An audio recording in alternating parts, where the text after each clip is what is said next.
to any alteration which occurs in the overall work environment of an organization.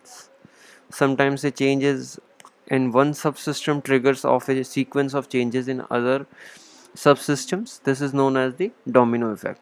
So in simple terms, changes, any alteration, you have heard this word in your day-to-day life as well, that the environment is changing or the business environment is changing. So change is alteration basically, right? But sometimes in organization, change is introduced in only one department or one subsystem, then it if has an impact on all the subsystems or departments, and that is known as the domino effect. It starts from one department, like there is some changes in marketing department, right? Due to the market survey, there are some changes in marketing department, it will automatically trigger to the production department, HR department, finance department and all, right? This is the domino effect. Now why we are studying change? Can somebody tell me why we are studying change? Because change is something which will be having more and more resistance, right? So do you know 2 days back there was strike in banks. Government banks were employees were on strike 2 days back. Are you aware? Yes, sir. So what was the reason? Any idea? Privatization. Right. So government is doing privatization of banks, and the people are uh, resisting to that change. It is a change by the government, but what people are doing is they are resisting. Why they are resisting to change? Because they are unaware about their future. They are thinking, after the privatization, if some MNC or a big corporate giant will take over the bank, it get privatized. So whether they will get all the monetary benefits as they are getting in the government, or whether their jobs will be secured as they were in the government, so they're uncertain about the future circumstances. That's why they are feeling resistance to it, right? So this is the live example of how change has a impact, right? So that's why we are studying the change, how to introduce the change in the organization so that the resistance is minimum, right? So there are various types of changes, like first is individual level change. Individual level changes, when changes are happening only to particular individual. A manager has transferred one employee, so only for that employee that change is happening, right? Due to that transfer, that is individual level change. Group level change is when you are making changes to the a particular group or particular department, you can say. Like for example, your class BBAM1 is a group, and if some changes is happening to your entire class, like might be there is some shuffling of the students due to the university uh, enrollment numbers or something, so it is the impact on your entire group. Maybe you have formed certain friends and all, but shuffling will have an impact on it, right? So this is known as the group level change. Whereas organizational level changes, when the change is happening for the entire organization, right? So as we move towards the organizational level change, it is more difficult and it is more complicated, right? Like for example,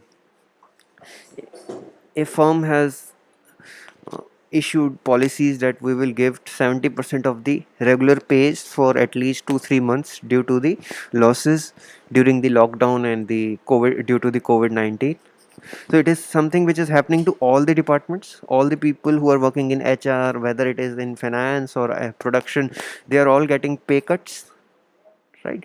So it is something which is happening for the entire organization. That is organizational level change.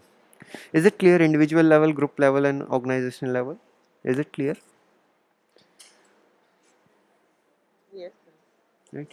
Then is this strategic change. Strategies are comprehensive plans, they are the blueprints, they are long term plans for achieving the competitive advantage. Sometimes there is strategy change, or the long term plan is completely changed. Like for example, say my firm is dealing into manufacturing of pen, and immediately I realized that market is changing drastically.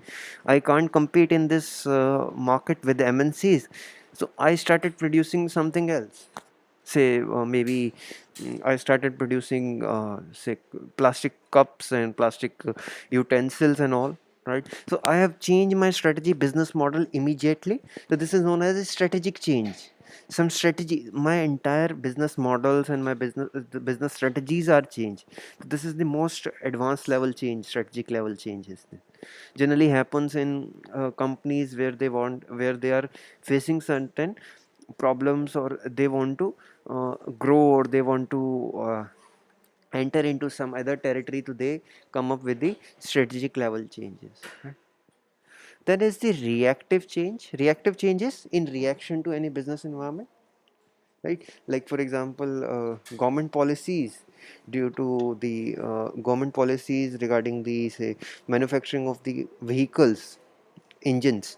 There is BS6, Bharat Standard 6 in India, which is now implemented, so which is forcing the Maruti Suzuki or Hyundai or any other manufacturing, automobile manufacturing, to alter their manufacturing processes of the engines and include the standards laid by the government. So this is a kind of a reactive change. They are making changes to their production because of the government's policies, right? Is this clear? Till this, is it clear, or any doubt? Strategic change, reactive change, these are clear. Yes, yes, sir. Now next is the proactive or planned change. This is the most advanced change, and it is the most perfect change, which will have a positive impact, and the chances of resistance is limited, right? When we are not reacting but we are planning a change, that is known as the planned change. Like for example, I know that my sales are declining, right? I need to come up with certain new product or a new service or a new manufacturing process, so that I am manufacturing better products or better quality products, or a new change, right? So I have to implement a change, but I have planned that change. That first, what I will do, like I will bring certain new machineries, one or two new machineries. I will train employees, right? After they got the training, then I will introduce the new machinery to them, so that there is least resistance. So phase by phase, introducing the change, and through a proper blueprint, through a proper plan, that is known as the proactive or a planned change, right? So when we are doing reactive change, it is having very bad impact, resistance is higher. Like for example, let's take your class itself. You all know that, I will soon share the enrollment number sheet with you, but due to the university's enrollment number, few students might be shifted to M2, and not more than, I think only one or two students are there, and few students from M2, your BBA M2 is transferred to BBA M1, right? So this is a change which is happening, but what we have done is that we have halted the change for this semester, and we are doing it in the next semester, right? So this is a kind of a planned change, you can say. We have already informed you, this is as per the university guidelines. We can't do anything, but we can uh, just linger on it on towards the next semester. So we have introduced it in a phased manner, in a planned manner, rather than reactive. If we did it in immediately, that we immediately shifted the students, so you might be having a kind of kind of uh, issues with it, right? Okay, immediately we have changed everything, right? So when something is introduced immediately, the resistance is higher, but when something is introduced in phased manner, slowly, through a planned way, then the chances of resistance is limited, right? Is it clear? Is it clear? Now, response Yes, to change.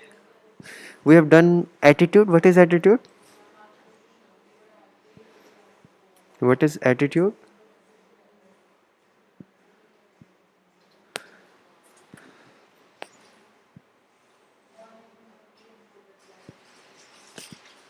We have done attitude. Attitudes are the strong opinions, right? Strong opinions are attitudes.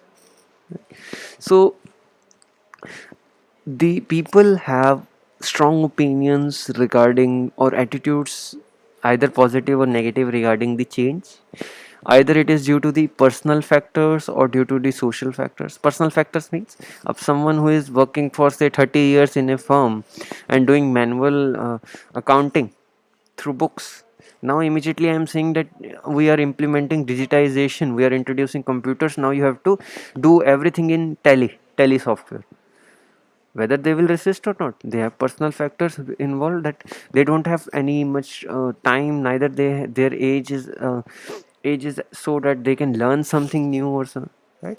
So they will resist that I am just on the verge of retiring and you are making me learn something new and change my entire process, right? Then social factors are also one of the reasons. Social factors means due to the society's norms, society's you can say certain unsaid rules and regulations. Like for example, people working in a leather factory, right? Leather industry, people are working. If that owner of that industry is introducing something new, skin of animal, which is not considered good in a particular society or religion, ultimately the the employees will also resist that this is not good for the our end as well, because of the reason our image in the society will deteriorate, right? That this person works in a leather factory where they use the particular animal skin, which is not considered to be good, right? So this is the social factors impact, you can say, right? Like in India, beef is not allowed, so due to the beef is not socially acceptable. So that's why you could say the companies like the McDonald's or the KFCs have removed such kind of things in Indian menu. These are the social factors. Then what kind of attitude they will develop? Either they will accept the change, either they will tolerate the change. Tolerate means they will not they are not happy with the change, but they can bear it. That is the tolerance, right?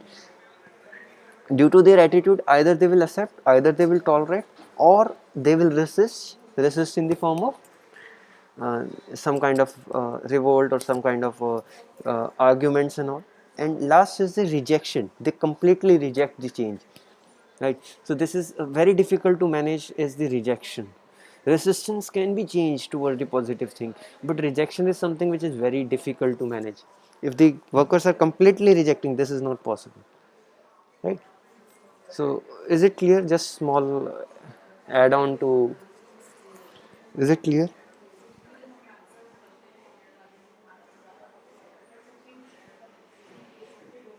Is it clear? Any doubt? Yes, sir. Sir, it's Clear. clear. Okay. Clear, sir. Now, forces that create need for change. Why we need change in organization or businesses, right?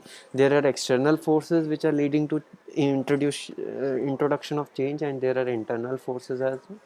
External forces includes the changes in technology, right? Like for example, I am manufacturing say a particular product using some machineries, but in the market I can see there are changes in the technology. Now new machineries are there which are manufacturing more efficiently, and all my competitors have bought the new machineries. So automatically I am also forced to change my technology in the production. And if I have to change the technology, I have to also train my workers, introduce a change in the organization, right? Technology is one of the factor. Market condition, like for example, I am dealing into fashion industry, I am making certain kind of clothes, and there is shift in the fashion. I have to change my practices, change my designs, right? So market condition changes, demand and supply changes. Social changes, I have, as I have told you, right? Society sometimes accepts certain things, sometimes they don't accept it, so you have to make changes accordingly. Political forces, political parties have different ideology strategies. Like for example, if you talk about BJP, they are more towards the capitalism, privatization, whereas if you talk about Congress ideology, it is more towards socialism, where the major of the things are controlled by government and public welfare. So both have different ideologies, that's why their policies are very different. right? So it will have an impact on the businesses as well. Internal forces, is external forces clear? Yes, sir.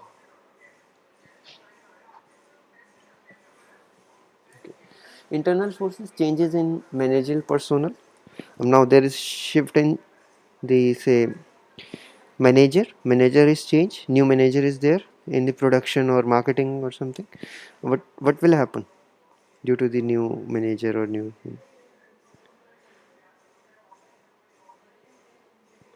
due to the new manager, what will happen? New rules come. Maybe his style of management is very different. Maybe the old manager was doing autocratic style of leadership, he is maybe democratic, or old one was democratic, he is autocratic style of leadership. So there is quite a lot changes, style of management is different for different personas, right? Then changes in operative personals, the workers and all, if they are doing different, there are different workers, right? So we have recruited new workers who have different set of skills and all, so they will have also impact on the different departments, and the changes in the organization will happen due to that, right? Deficiencies in existing structure, so the existing structure in which the organization is working, whether it is the organizational structure or whether it is the hierarchy in the organization, they have certain deficiencies, that's why we need to change. Like for example, we are following, say, functional structure in our organization. We have departments like marketing, HR, and finance, and so on. But what is happening is that we are introducing new and new products. Now products are becoming multiple. So our current structure is not suitable for managing the different portfolios of different products. Right? So we have to bring changes. So this is all about the basics of the change and why it is important, right?